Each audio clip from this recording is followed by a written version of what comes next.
Welcome to the infamous edition of the Headstones and Microphones, where we use AI to step into the past through a researched first-person simulation done through creative storytelling of history's most infamous people. Now, let's meet our guest. Welcome to the podcast.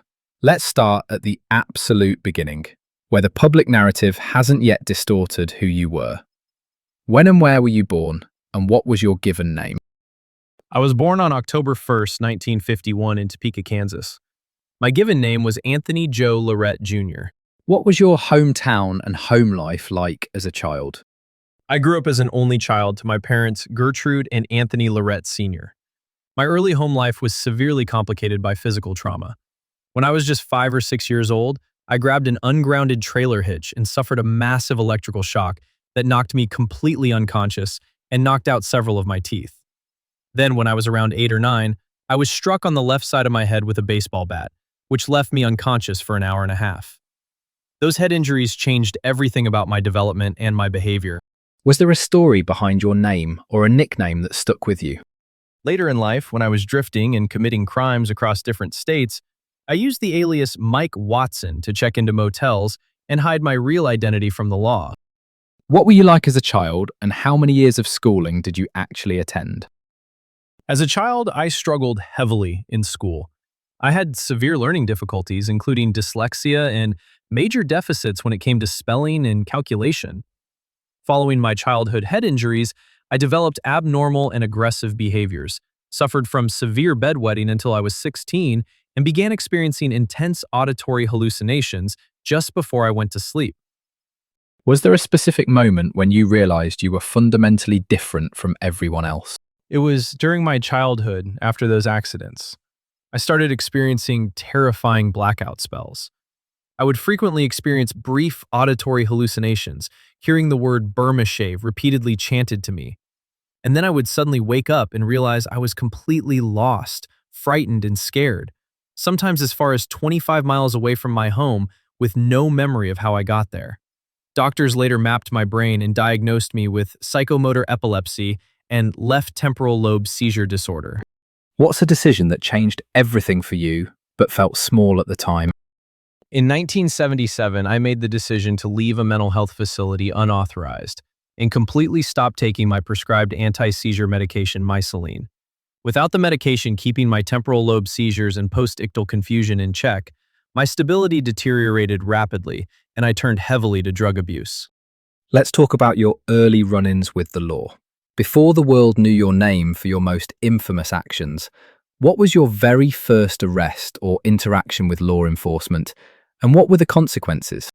My early run-ins involved inappropriate sexual behaviors during my youth, but my first major recorded felony interaction with law enforcement came in 1974. I was arrested and subsequently convicted for raping a woman in Lawrence, Kansas. At what moment did you realize your name would never be forgotten? It wasn't until after my arrest in August 1980 for the murder of 18-year-old Mary Fleming in St. Charles, Missouri. The brutal nature of the crime sparked intense pretrial publicity and a media frenzy that eventually forced my trial to be moved out of the county to Warrenton. Did fame make you more dangerous, or did it simply expose who you already were? The notoriety didn't make me more dangerous. It exposed the hidden trail of violence that had been escalating in the dark for over a decade. While the public only knew me for the Missouri case, the arrest pulled back the curtain on a violent, multi-state journey driven by my worsening psychiatric state and escalating rage. Who do you believe betrayed you first? A person, society, or your own instincts? I felt entirely betrayed by my own mind and instincts due to my organic brain damage, but my escalation was pushed to the edge by a personal betrayal.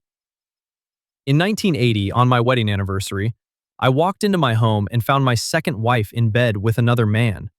The rage from that event completely consumed me, and my violent impulses spiraled entirely out of control immediately after. What was your most unique habit or a random fact about you that would surprise people? Back in 1965, before my life completely fell apart into violence, I was a highly active and competitive roller skater. Though even back then, my seizure disorders would sometimes strike me right in the middle of a rink. What did the public never understand about the pressure you were under at the time? The public never understood the absolute chaos of my psychiatric history. During my trial, the jury was kept completely in the dark about my 20-year history of organic brain damage, left temporal lobe syndrome, and institutionalization. My defense lawyer had zero prior criminal trial experience and failed to introduce any of my extensive medical and psychiatric records to explain the severe blackouts and hallucinations I was battling. Did you have any known rivalries that defined your career? My primary adversary was the St. Charles prosecutor, Donald L. Cole. He aggressively pursued me, upgraded my charges to capital murder, and fiercely dismantled my defense's alternative theories at trial by using graphic crime scene photographs to ensure I received the death penalty. What personal battles were you fighting privately while the world was watching? Privately, I was fighting severe mental illness, drug addiction, and the horrific aftermath of a failed suicide attempt. Just days after the murder in St. Charles, hallucinating that I had killed my wife, I tried to end my own life by stabbing myself 3 times in the chest and slashing my own neck. What was your darkest moment? And was there ever a time you wanted to walk away from it all? My darkest moment was in the St. Charles County Jail in April 1981. I was desperate to escape my reality, so I conspired with my father to hire men to attack and kill the guards who were scheduled to take me to the hospital after I planned to feign an illness. The escape plot completely collapsed when the man my father offered $400 to turned out to be a police informant. What truth was hardest to escape when you were alone at night? The hardest truth to escape was the sheer scale of the lives I had destroyed. For years, I kept it hidden. But by late 1988, the weight of what I had done caught up to me. I contacted investigators from Florida and Missouri and gave detailed recorded confessions, providing the exact layouts of the homes and the precise details of how I had taken the lives of women like Jeanette Wade and Betty Brunton. When the law finally closed in, how exactly were you brought to justice? Walk me through the final arrest, the charges that ultimately stuck, and the legal outcome of your trials. After the murder of Mary Fleming, a police sketch led authorities to identify me. On August 7, 1980, they tracked me down to my sister's house, where I tried to slash my neck and wrist before being taken into custody. I was charged with capital murder. After a swift trial where my attorney called 0 defense witnesses, the jury deliberated for just over an hour, found me guilty, and recommended the death penalty. Justice Edward Hodge sentenced me to death. What's the craziest rumor ever told about you, and what part of your story has been exaggerated the most?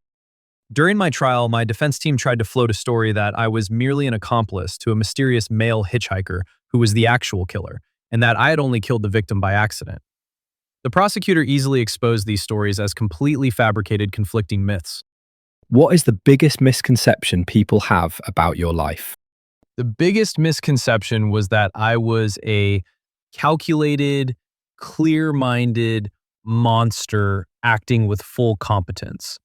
The reality is that I was a severely broken individual with extensive documented brain damage and epilepsy who spent years bouncing between prisons and mental institutions like Mount Park Hospital and Phoenix State Hospital.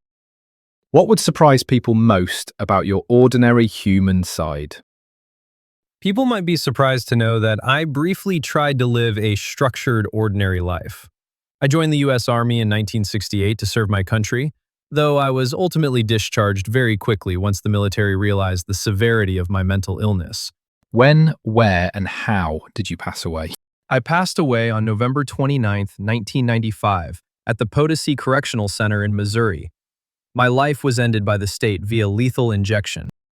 Was your downfall caused more by your own flaws or by the world changing around you? My downfall was caused by my own horrific, violent actions, compounded heavily by a catastrophic failure of my own biology and a legal system that completely overlooked my severe mental incompetence and brain damage when deciding to execute me. What past regrets did you carry with you to the end? If you could erase one decision from your life, would you? Or was it necessary to become who you were?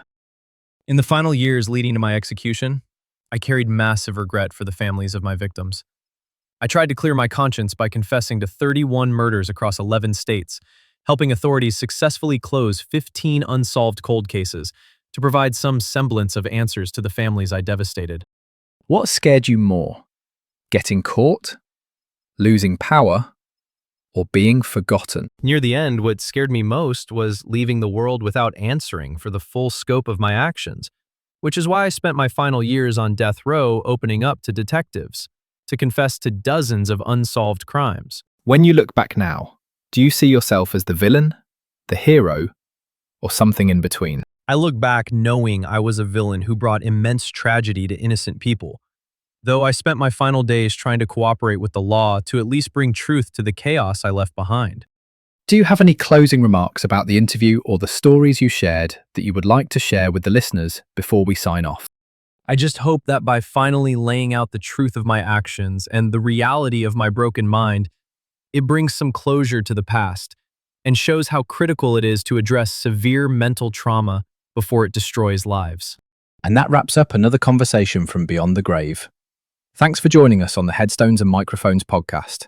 Remember, do better with the life you have been given and choose to do good in this life. Please help spread the word by sharing and following the pod.